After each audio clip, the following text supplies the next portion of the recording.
Combien de temps les Israélites sont-ils restés en Égypte? C'est une bonne question que je voulais aborder avec vous. J'ai été introduit à cette problématique il y a maintenant 9 ans lorsque Nathan Hoffman a fait une super vidéo YouTube à ce sujet. C'est en anglais, mais je vous encourage à aller la voir. Vous pouvez avoir les sous-titres en français. Je souhaite à mon tour faire une vidéo sur ce thème, car je pense avoir d'autres éléments qui pourraient être intéressants à prendre en compte. Aujourd'hui, je ne vais pas prendre position et vous dire mon avis sur la question, mais je vais essayer de vous exposer les différentes théories, en étant le plus neutre possible. Je serais très heureux de connaître votre point de vue. Cela permettrait de faire une sorte de petit sondage et vous aurez peut-être des arguments pour me faire avancer dans mes recherches. À ma connaissance, il existe 3 réponses possibles à cette question. 430 ans, 215 ans et 300 ans. Essayons de les décortiquer. 430 ans, c'est la plus simple, car elle se base sur un verset biblique en Exode 12, verset 40. Le séjour des enfants d'Israël en Égypte fut de 430 ans. C'est tellement clair, c'est écrit noir sur blanc. Le problème est que cela n'est pas cohérent avec d'autres passages bibliques. Je vous explique. D'après Exode 6, verset 18-20, Lévi, frère de Joseph, eut pour fils Kehat. Kehat vécut 133 ans. Kehat eut pour fils Amran. Amran vécut 137 ans. Amran eut pour fils Moïse. Genèse 46, verset 11 nous dit que Kehat est arrivé enfant en Égypte et que d'après Exode 7, verset 7, Moïse en est sorti à l'âge de 80 ans. Donc, si je m'imagine que Kehat et Amran eurent leur fils pendant les derniers jours de leur vie, en additionnant 133 plus 137 plus 80, j'obtiens 350 ans. Donc, d'après ce calcul, les Israélites ne peuvent pas être restés plus de 350 ans en Égypte, ce qui ne correspond pas aux 430 ans d'Exode 12, verset 40. Cette incohérence a été remarquée depuis fort longtemps. Une solution est de considérer le texte grec de la Septante qui fut traduit au IIe siècle et IIIe siècle avant Jésus-Christ et le Pentateuque samaritain. Ils nous disent en Exode 12, verset 40, « Or, le séjour que les fils d'Israël avaient fait tant dans la terre d'Égypte que dans celle de Canaan avait duré 430 ans. » Les 430 ans incluent le moment où les fils d'Israël étaient en Canaan. Dans le Nouveau Testament, Paul écrit en Galates 3, versets 16-17, « Or, les promesses ont été faites à Abraham et à sa postérité.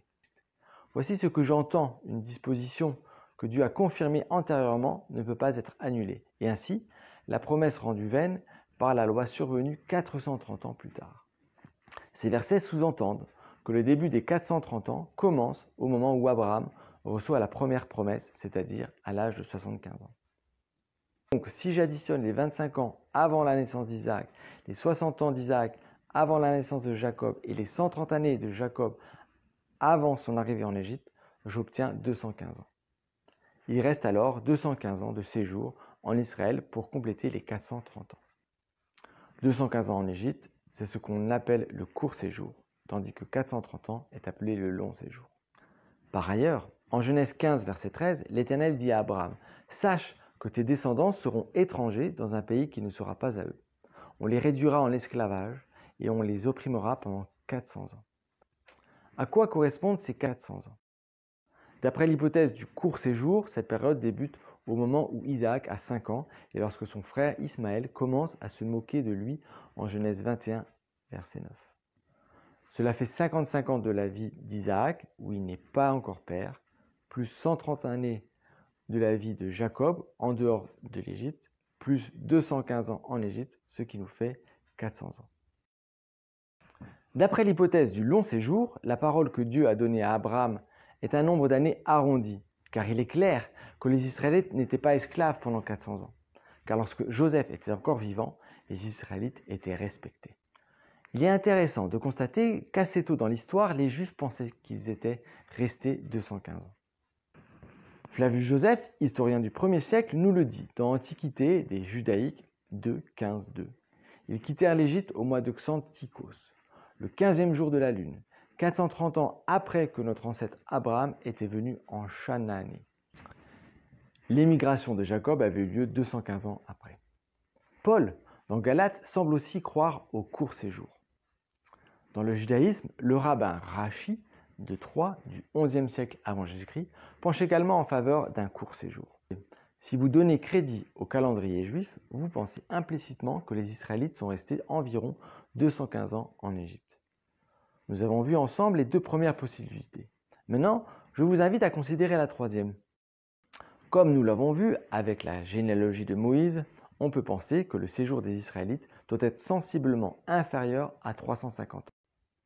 L'idée est de considérer le début de 430 ans à la naissance de Jacob et donc d'Israël. Si l'on reprend Exode 12, verset 40, d'après la Septante, on peut lire. Or, le séjour que les fils d'Israël avaient fait dans la terre d'Égypte que dans celle de Canaan avait duré 430 ans.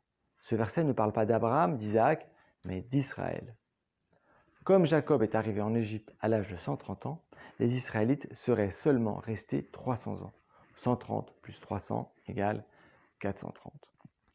Mais qu'en est-il des 400 ans de Genèse 15, verset 13 ? L'idée dans cette hypothèse est de débuter ces 400 ans au moment où Jacob fuit son frère Ésaü et se réfugie chez son oncle Laban, et où il a été exploité.